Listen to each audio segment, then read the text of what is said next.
welcome to a brand new episode of the Blooming Valley Garden Club podcast. I'm your host, Justine. And I'm your host, Bethany. And I am excited to announce, listeners, we are now a FIFA podcast. Every week we're going to come with you with that hot soccer updates. Bethany, what are you thinking about your chances for the Canadian team this year? I am sorry to disappoint you, Justine, but I have not been following any of it. I have now become Canada's #1 soccer team fan. I'm 100% sure they're going to bring home the soccer equivalent of the Stanley Cup. I assume what happens is they go over to the Hockey Hall of Fame, they take down the Stanley Cup, and they just kind of cross out hockey and they write soccer there. And that's how that works. Yeah, it's recycling at its finest. Just kidding with you, listeners. We are still here to give you all of that great gardening updates from the southwestern region of Quebec. We have some great content for you today. Bethany, kicking things off, why don't we move into our first section, the highs and the lows of gardening. Sounds good to me. All right. Am I going first then? Do you mind if I give the listeners their much demanded updates on how my garden is going? I would love if you would go first. And I am maybe the keenest of all the listeners to hear how your garden is going right now. And I can't wait to come visit it soon too.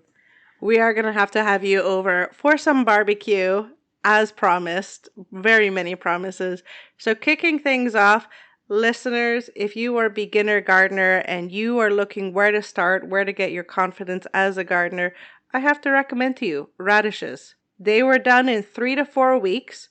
I was hitting like a 90 to 100% success rate on them.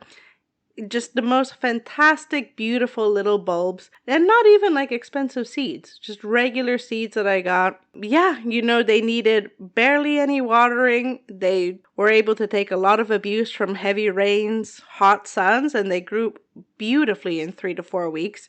I feel like a master gardener. And you know what's cool is that when you buy radishes from the grocery store, the greens are kind of wilted.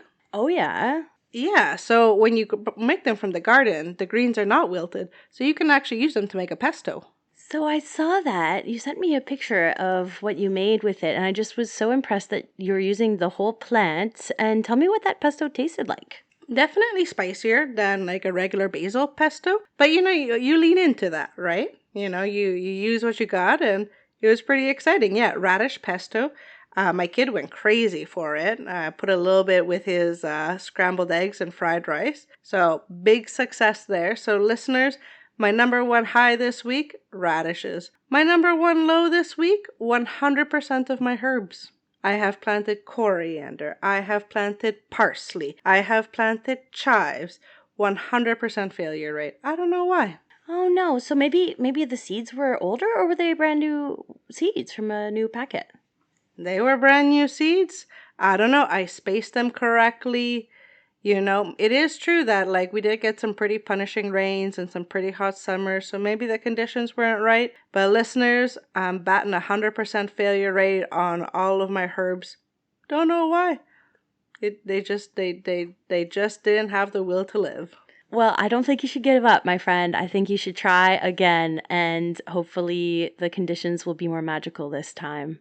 But speaking on conditions that were right, listeners, once again, if you want recommendations to get your confidence up as a gardener, I gotta recommend flowers. I wish Hugo was here to agree with me, but I planted again from seed, just like with the herbs. I did zinnias, I did marigolds, I did nasturtiums. Am I saying that?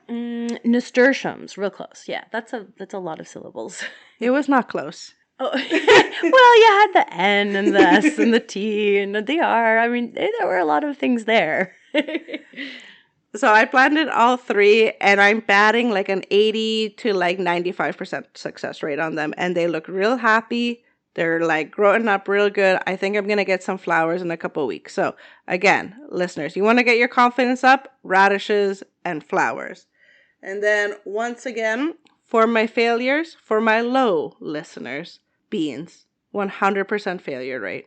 No, that might be. Did they come up at all, or they were just you haven't seen anything? I have one very sad sprout, and I don't think she's looking happy. Oh know. I wonder that maybe I don't know. I can't diagnose. I'm not too sure. We'd have to take a look. I know I gave you some bean seeds. Did you try the ones that I gave you? Yeah, I planted them, and I did them and the bush beans. Yeah, 100% failure rate. Yeah, it could be that those seeds that I gave you, maybe they were duds. I mean, they were from last year. I think that I remember they were the slippery silks red Hmm. bean, right? So I remember harvesting them and keeping them. I'm not too sure. Yeah, they can. What could have caused that? Who knows? I would say there's still time to try again. Like, we still have a lot of summer left. We just officially hit the real summertime. So, as long as things, I think we have about 100 more days of growing season until we hit our first frost date in the Hmm. fall. And so that means anything that's going to be mature within 100 days, which includes most beans, I would say, you can still sow. So it's still time to try again.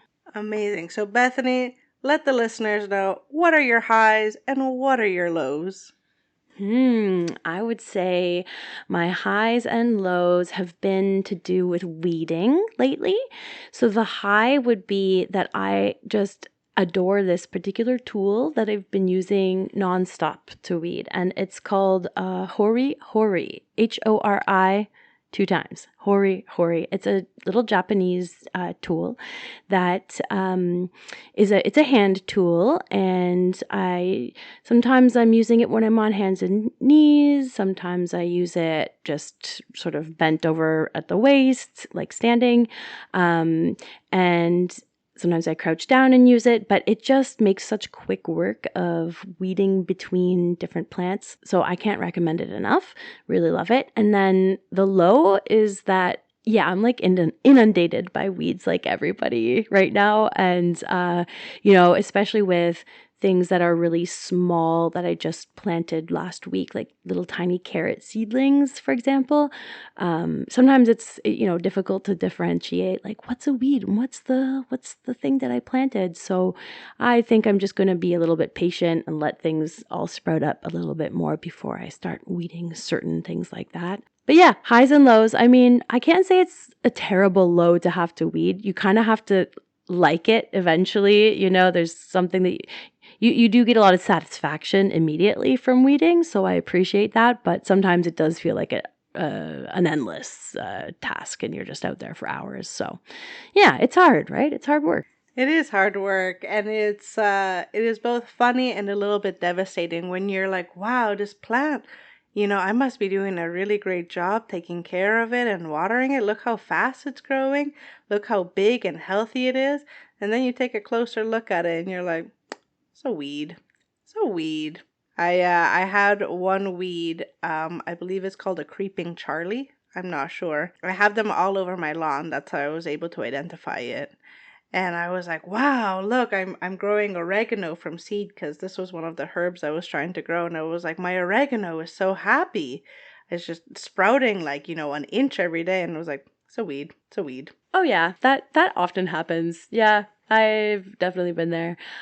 Some weeds though are allowed in my garden. So if there's a milkweed because of the fact that that feeds the monarch butterflies, I'll keep it as long as it's not like right in the way of something else that I'm more keen on keeping. But yeah, I let the milkweeds go wild, and then I also quite like mullein. It's a beautiful plant. I know it has uses. I haven't ever used it for anything. I just like to look at it, but maybe I'll start using it because there's lots of it here. And then another one that I recently learned about, I can't remember what it's called, but it looks like clover, but it's three little lobes for the leaves. Well, I guess clover is two. Most of the time it's three lobes, and then sometimes you get the lucky fourth, right? But this one, kind of grows the same way, looks similar, but it's not the same. And it has a lovely culinary use because it tastes just like lemon. It's delicious. The leaves are edible. So good. So when I see that one now, I'm not going to weed it if I can, or I'll weed it and then put it right in a salad. Amazing.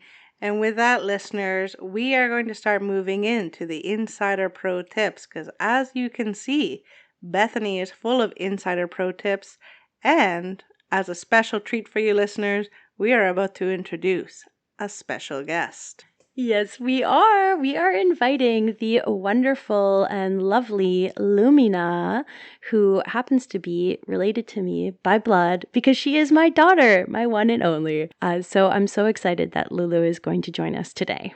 So listeners, I hope you give a very warm welcome. We have a brand new guest in the hot seat today. I'm so thrilled to introduce Lumyhna here, Bethany's one and only daughter, here to talk about all things gardening. Lumyhna, how are you doing today?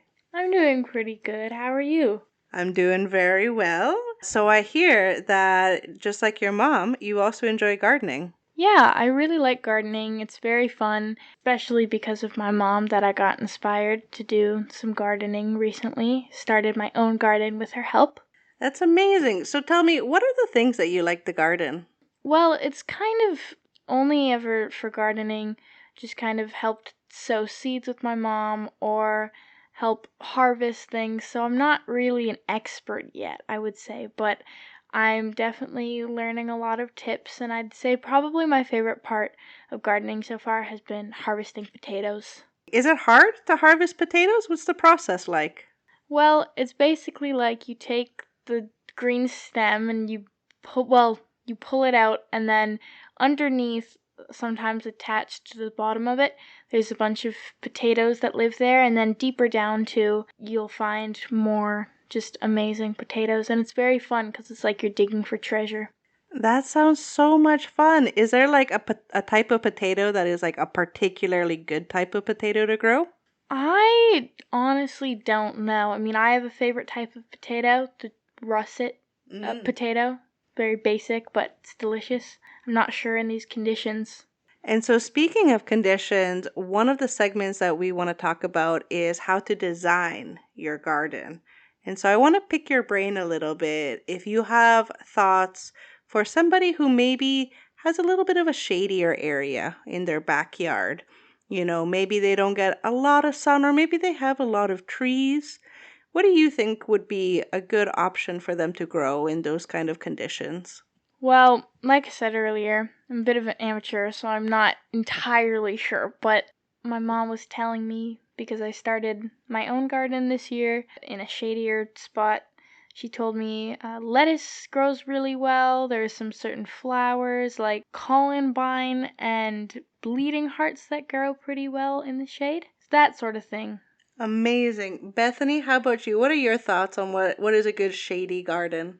Yeah, Lulu's got a really good start to a shady garden there. You can grow forget-me-nots well in the shade, and then in our woodlands we find a lot of trilliums, so we're incorporating some of the trilliums that are already there. Also, a flower I really love and that Lou loves too is the astilbe, because it looks like kind of like a pink or purple or white or just very exciting colors, but like a foxtail. So they're a lot of fun. I just love going to a nursery, like go to the garden shop and go to the shade section, and you'll find tons of options. A really classic one is hostas, but I don't think that Lou's too interested in growing the hostas. I think we'll be doing some more flowery things and foody things. And so, Lou, have you noticed in your garden this year, do things grow slower in a shady garden? Well, I mean, with pretty much any plant, if you put them in the shade, they're going to grow slower because all plants need sunlight to fuel them and water. So that is, the growing process. But I haven't actually sown anything in the actual garden yet. So I haven't seen the changes of the plants and how different it might grow, but yeah, I would say it's probably takes longer for plants to grow in the shade. Yeah, and it's not going to be the place where you're going to ever want to put things like tomatoes, eggplants, peppers, those sun-loving plants from the Solacinae family. They will absolutely not do well in the shade. So there are drawbacks to having a shady garden if you want to go all out with veggies and those. I mean, I guess tomatoes are actually a fruit, but yeah. So I would say a shade garden, you might be focusing more on more ornamental things just for beauty and like as a place to sit and meditate, or just get out of your sunny garden where you're working hard and take a break and have a little lemonade or something, right? So and another thing that I should mention is that ferns love shade. So if you like ferns, then you can go all out there. And another one that's nice is things like violas, which we are going to plant in your garden, Lulu. And they're quite pretty and very, very shade tolerant. Lumyhna, what would you say has been your number one success in the garden? What has been like the thing that you're like, yes, I have grown a very good plant or vegetable or flower? What's your number one hit? Probably earlier on in the year, I did a science project, and it was on different rates of growth of sunflowers, and I actually find them very fun to grow. I've grown them once before that project, but I think sunflowers are probably my favorite thing to grow so far. What makes sunflowers so fun? Well, I mean, if you look at a sunflower, they look kind of happy to start with. And I guess for the growing, I don't really know. I just really enjoy the process. It's just like any other thing that you grow. You just put a seed in the dirt and put some water on it and wait for it to grow with the sun. But it's just an exciting process. Did you grow any sunflowers that were taller than you? Probably. I mean, I was quite short back in the old days. Back in the old days? I mean, now I'm like 5'7.5" or 5'8". I'm not exactly sure, but I was very tiny at a certain point. For listeners who want a visual, I tell people I'm 5'4", but I'm rounding up. Bethany, how tall are you? I'm actually maybe 5'6.5", so Lulu has just surpassed me in height, which is amazing. Congratulations, Lumyhna, and congratulations to any sunflowers who beat all of us. And so, lastly, before we wrap up this segment, what are some good plants that you should be thinking about if you're going to be designing kind of a shady, more woodland garden? I mean, shady gardens, they make you feel like you're in a fairy forest. So I would say something that you could add that grows pretty well in the shade is moss. Yeah, absolutely. What are like Old English Fae? I'm picturing like old Scottish Fae. Some nice squishy moss on between your toes. How do you grow moss? Is it like, do you do that from seeds? What is moss? I've never tried to grow moss from seeds, but I have sometimes done something that might be frowned on, but where you take a little, cutting from some moss in a forest where it's growing well, and you bring it back home and you put it where you want it in your garden, as long as you're giving it similar conditions as to where you found it. It should probably thrive. It's usually quite forgiving. And please forgive our dog, Sadie, who has decided it is witching hour. Sadie is the fourth guest on this podcast today. She also has opinions to share about gardening. What is Sadie's favorite spot in the garden? Oh, you go ahead and fill this one, Lulu. Well, Sadie enjoys the garden in many different places, but probably I would say her favorite spot is underneath. We have a little patch of hostas. She likes to sleep underneath the hostas all the time in the really hot weather, underneath apple trees that we have. Anywhere that's comfortable and shady. That sounds so nice. What a nice life of a dog. Listeners, please give a warm welcome to Sadie, a very well-behaved dog. A somewhat well-behaved dog. So, Lumyhna, talking about russet potatoes is just so fun and so exciting because everybody loves potatoes, mashed potatoes, roasted potatoes, French fries, and it just really gets me thinking of like what else is good that you can grow in the garden that is nice, rich, and savory that, is great in the garden and then goes straight into the kitchen. Another thing that grows really well in the shade are mushrooms. So you can find mushrooms, in a damper forest. I mean, they also really like moisture, some mushrooms do. But in the shade, they grow really well. And actually, just a couple of days ago, we cultivated some red wine cap mushrooms from a patch of our garden in the shade on some mulch, and they were very delicious to eat. So I definitely recommend those. So I've never heard of this type of mushroom. Could you kind of describe visually, like what on earth does this mushroom look like? It's kind of like a deep maroon color of a cap. I'm not actually sure if it has the gills at the bottom. I've never looked at the bottom of it, but it has like a pretty thick white sort of brownish stalk, depending on how the conditions are, I guess. Is it hard to grow mushrooms? Like how long does it typically take? Like, would you recommend it for a beginner? I was talking to my mom earlier when we did pick the mushrooms this week, and we were talking about how long the process took. I'm pretty sure she said she sowed them earlier this fall, I'm pretty sure. Yeah, so I ordered some spores that came in a substrate of sawdust. Oh, Sadie. So I had them, and then I mixed them into a pile of wood chip and a little manure, and that was back in the fall. And then I had mushrooms popping up this spring. It was amazing. That easy. Yeah, and I did nothing to them. I mean, they just when it rains, they enjoy that humidity. We got those big rains about a week and a half ago, and then after that, they sprouted really fast. So I think when there are dry spells, you don't see them, but they really come up a few days after the rain. So now I think we're just kind of constantly going to be kept in wine cap mushrooms, which is great because they kind of taste like red meat, like a steak. They're a really wonderful substitute for meat, honestly, in a meal. Really like those mushrooms. That is so cool that you can just buy spores on the internet and they just come in the sawdust, and then it sounds like it's a really easy process. Yeah, honestly, easier than pretty much anything else in the garden. There are other types of mushrooms that I hear are more complicated, where you have to like bore a little hole into a certain type of wood and then inoculate that. So I just say wine caps are a really great beginner mushroom, and anything like them, like if there are other beginner mushrooms, I would always start there and then branch out.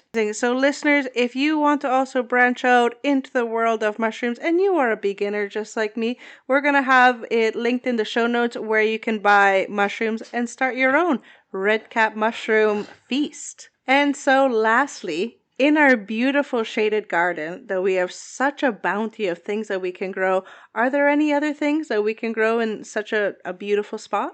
Yeah, so one that I'm trying this year is the lovely anemone.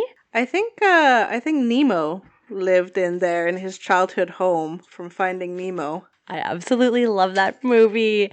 And yes, we've got those underwater anemones, which are gorgeous. And then we also have the terrestrial anemones, which are really beautiful flowers. Two different things, same name. I don't know why.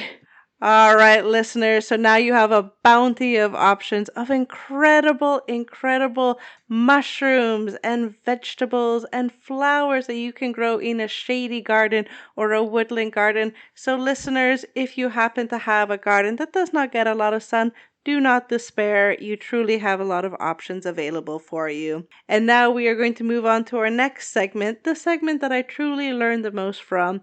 It is called Garden Vocabulary. So the word of the week, I am told, is Hügelkultur. And if we have any German listeners out there, please feel free to send me a voice memo of how I'm supposed to be pronouncing that. Bethany, what on earth is Hügelkultur? Right, so Hügelkultur means mound culture or like a little hill culture. So what you're doing is creating a hill or a mound out of natural materials and covering it with soil or compost and planting directly into that. And what I really like about this is it's a great way to quote unquote use up your weeds or branches, sticks, anything that's fallen on the ground that you want to get rid of. And, you could compost, but maybe you have too much compost going on already. This is a great way to add some sort of height to your garden, different levels to your garden. That's kind of a benefit of it as well.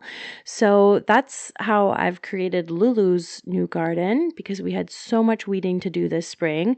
So none of it went to waste. We just put those weeds, got wheelbarrows full of weeds, and then brought them all down to the area and created this mound, and then covered it with soil from a different area that we were actually digging out to create sort of these terraces. So none of that garden cost anything to make, because it was all natural materials. And the great thing is, all those weeds that they've been uprooted and they're dying, but they're going to decompose and create over time. That's just nutrients that are going to go into the plants that we plant into the soil that goes on top of the piles. So nothing is lost, and it's really fun because you can kind of terraform, if you want a little hillock here, you could make a little hillock here. It's just kind of endless fun with that. So basically that is what Hügelkultur is to me.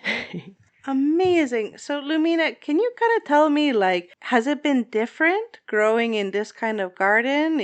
Have you noticed anything different? Do you have more weeds coming from a mound made of weeds? What is it like? Well, we actually just started the process maybe 4 days ago of putting the weeds on and the soil, and we still need to add a bit of mulch for a path through, but we haven't sowed anything yet. So I haven't really seen any weeds coming up yet. So we'll see. I'm off to camp for 2 weeks. So when I come back, we're going to see what happens. I hope you have a wonderful time at camp. And, I really wish you luck with this interesting mound. I've never heard anything like it. I know you guys just started 4 or 5 days ago. What have you planted in this, can I call it a mound garden? I'm just going to embarrass myself in front of the listeners trying to pronounce Hügelkultur with my best German accent. What are you planting in your mound garden, Lumyhna? So earlier in February, so very early spring, we started to sow in these plastic salad boxes, some different sorts of flowers. The names of them are escaping me right now, but yes, we're planting some of those and some violas, as were mentioned before, some bleeding hearts, and we're also going to do quite a few lettuce plants, because lettuces grow really well in the shade, as you guys probably know now. Well, we're going to have to invite Lumyhna back for some amazing Hügelkultur updates to see how this is, because this does sound like a really interesting way to make the best of both worlds when you have a lot of weeds to get rid of, but you don't, what else are you supposed to do? Throw them in the fireplace? I don't know. So Lumyhna, I hope you have a wonderful time in camp. It sounds like you're going to have a great time for the next 2 weeks, but I really hope you don't come back to a mountain of weeds coming in from your mound garden, poking up through from basically a burial ground of a mass amount of weeds. I'm going to think about this so differently now. The burial ground. I'm going to be a bit spooked when I go down to Lulu's garden. But hopefully there won't be too many weeds there. I'll keep my eye on it for you, Lulu. But we put a good amount, maybe 3 to 4 inches worth of soil on top of the mound. So hopefully that darkness that all those weeds are under will smother any weed seeds that want to come up. So we'll see. Well, the countdown begins, and we will give you an update, listeners, on how the weed situation wound up turning out. Lumyhna, thank you so much for coming on the podcast and giving us all your amazing thoughts on potatoes and mushrooms and mound gardening. We really hope to have you back here on the podcast. Will you be returning to give us updates as the gardening season goes on? I definitely will, if you guys will have me. Thank you for having me on the podcast, and see you later. All right, listeners, I hope that you've had a wonderful time learning about different types of gardens, whether they be shady gardens, woodland gardens, or burial mound gardens. But one thing that is common about all gardens is that occasionally you are going to need some additional engineering support, some additional infrastructure to your garden in the shape of the trellis. Bethany, I'm going to be real with you. I am overwhelmed with the trellis decisions in my life. I'm going to tell you how it started, which is completely innocent, that I did not know as a beginner gardener, is that when you start a garden, you will attract friends who also have gardens. People that maybe you were just acquaintances with, but they see in your Facebook photo, oh, Justine has a garden now. And then they reach out to you on Messenger being like, hey, I have some extra plants. Hey, I have some extra seeds. I bought too many tomatoes. Can you take some off me? Oh, do you want to propagate some of my strawberry plants? And so I started off the season very reasonably. And now through a series of fortunate events, I am now drowning in tomatoes and cucumber plants, and these things grow tall. And so I'm going to Dollarama every week, spending $2.50 here, $3.50 here, $4.75 here, which, individually, it all sounds very reasonable. But my husband, I think, has pointed out there's one too many Dollarama trips.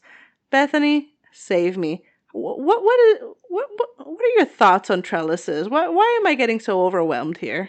Yeah, trellising tomatoes is a whole world unto itself. I have come away from the cages for tomatoes. I find they are overpriced and they often aren't big enough. The tomatoes, especially in what's called an indeterminate variety of tomato, you have your indeterminates and your determinates. The indeterminates will continue to grow basically until the frost kills them. They'll just keep getting taller and taller and taller, or until you lop off the very top and you say, that's enough, stop producing more and more fruits. Like we've had enough. The determinate varieties will get to a certain height and stop there. Yeah, I find that the best way to trellis my tomatoes that are all in a row has been to use rebar poles. So I buy them once and then they're there for life. They're not too expensive to buy at like a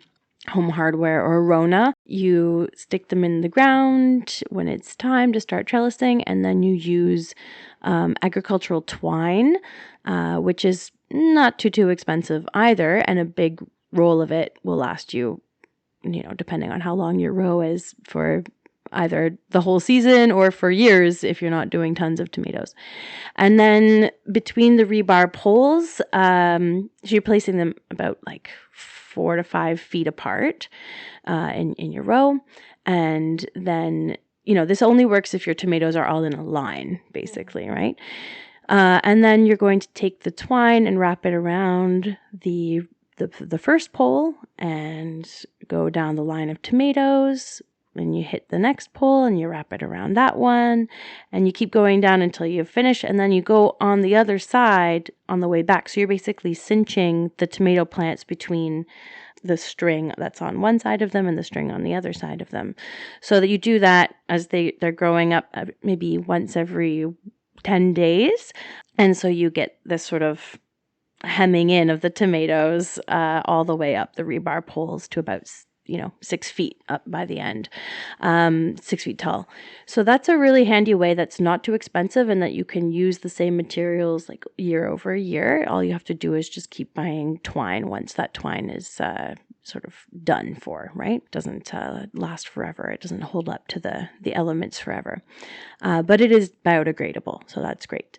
Now, another way to do tomatoes is you can vertically trellis them with the same thing, with agricultural twine. That would involve putting in a vertical structure. So you'd have some posts and then a top post going across between the vertical ones, like horizontally, and then you're tying your twine above the tomato plant right above. You have it go all the way down to the base of the tomato plant, tie it around that, and then you're just sort of twirling your plant as it grows around that vertical line. up and up and up. And that I find is actually probably an easier way to do it, but you do have to have the permanent structure in place. Whereas the rebar poles can come in and out, and then you can have your tomatoes going in different spots every year if that's what you want to do. So there are benefits and drawbacks to both ways.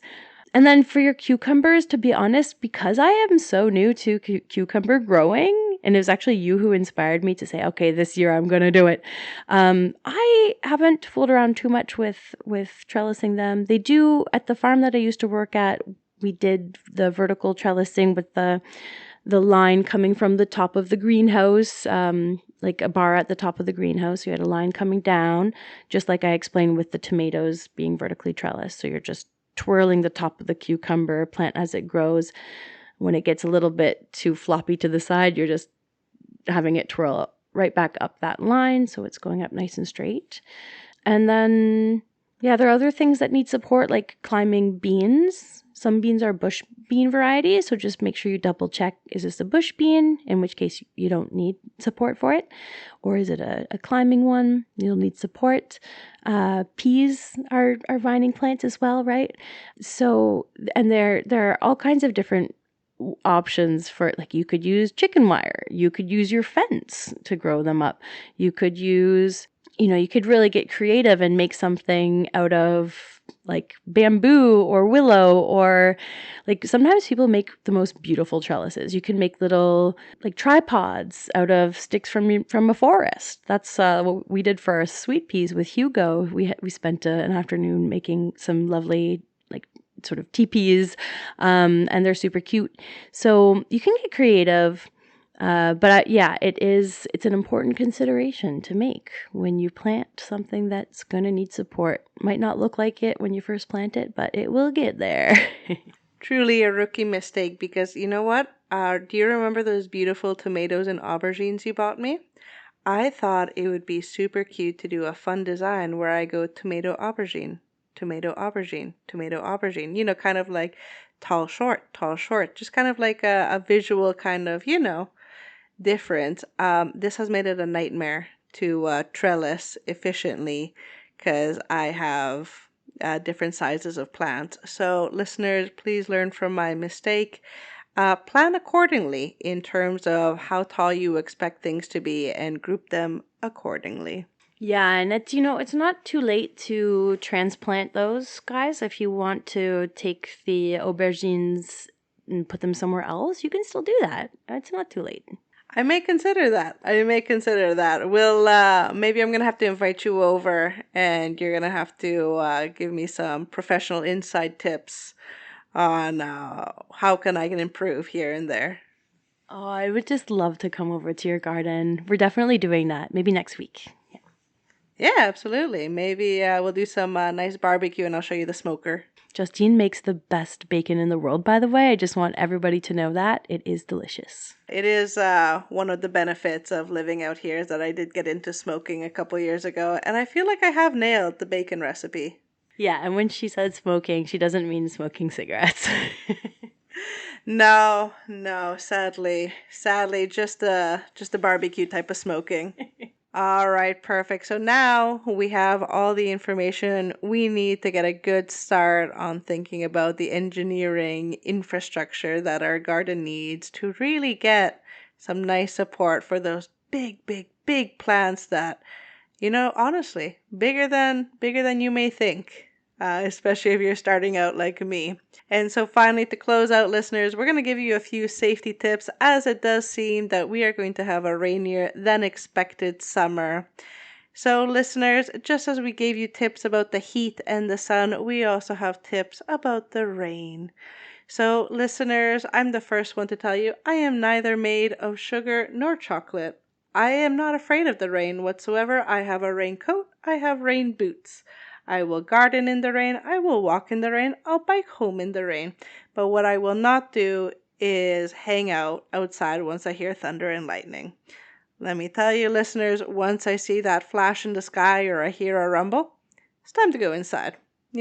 Nothing good is going to happen if you hang out outside. Yeah, when I think back to being a kid and something I used to do was, this is embarrassing, but I would go outside when it was lightning and like go and play in my grandma's back field. And it was kind of a swamp back there. So there was water, and we were so ridiculous to do that. When I think about that and the fact that I was allowed to do it, I mean, I love my grandma, but she must have just not known. Or if she did, like, maybe she didn't like me very much. I'm just joking. Sorry, Grandma, if you're listening.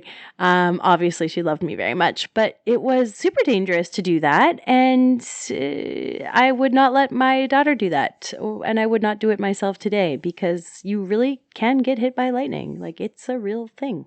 Listeners, even if you are neither made of chocolate nor sugar, don't mess around with the thunder lightning. Go inside and stay inside. Rainy tip number 2 is all about community. Whether you're out in the country a little bit more like Bethany, or you're a little bit more in town like I am, you got neighbors of all kinds. Check in on them. Just always make sure that they're doing okay. Sometimes accidents happen in ways that are surprising, and sometimes people need help in ways that they were not expecting. It's always very neighborly. Just check in on them, send them a friendly text, knock on the door. You all good in here? Great, I'll head on out. And if they need help out the best you can. Yep, neighboring. Absolutely. And yeah, I mean, like, rainstorms can cause slippery conditions. People can fall. I mean, it is so important to have neighbors who are there looking out for you. If people's power has gone out, if your power has gone out, there are ways that we can help each other in those moments as well. Justine, I know you have some tips about what to do in a power outage, or how to be prepared for power outages. Well, I'm a very big believer in having a couple cans in the pantry. I'm not saying that every day you gotta be eating canned beans or having canned products in your daily diet, but have a couple in your pantry, listeners. And by the way, rotate them out. They don't last forever. It's always really good because sometimes the power can go out for a longer than expected time. And it's really good just to have some cans there, because cans, for listeners who want to know why I'm stressing cans so much, cans can sit at room temperature. It's okay to sit them at room temperature. When your power goes out, it's recommended that you keep your fridge and freezer closed as long as possible to maintain the temperature in there. But you still have to eat at some point. So it's always good to have some nourishing protein, some as much health food as you can get in cans, and just try to eat what you can.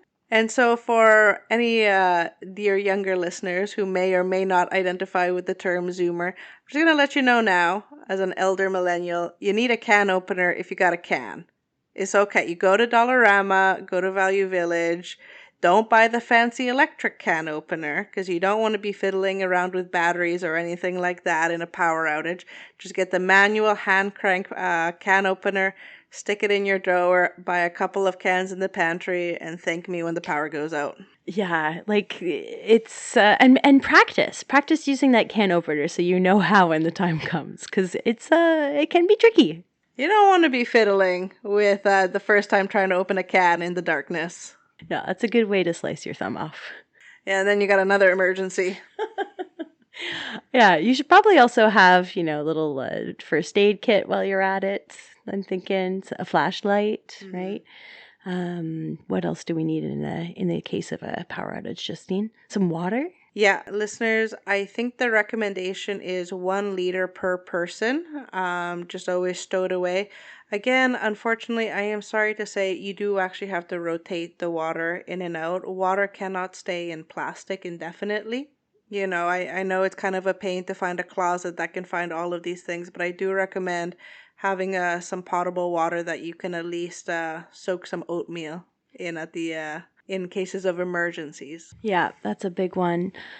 All right, listeners, thank you so much for joining us on another wonderful episode of the Blooming Valley Garden Club podcast. I hope you have enjoyed the wonderful guest, Lumyhna. She will be back on here to tell us all of the updates from her garden. Listeners who are in a geographic proximity to us, keep an eye on our website. It will be linked in the show notes. We do have some fun events coming up in July, so keep an eye on your calendars. We'll be sending out some updates soon. I am your host, Justine. Thank you so much for listening. I hope you have a great night. Yes, have a lovely evening. It was so nice speaking with you, Justine, today, and to have Lulu on the show. So much fun. Have a great night.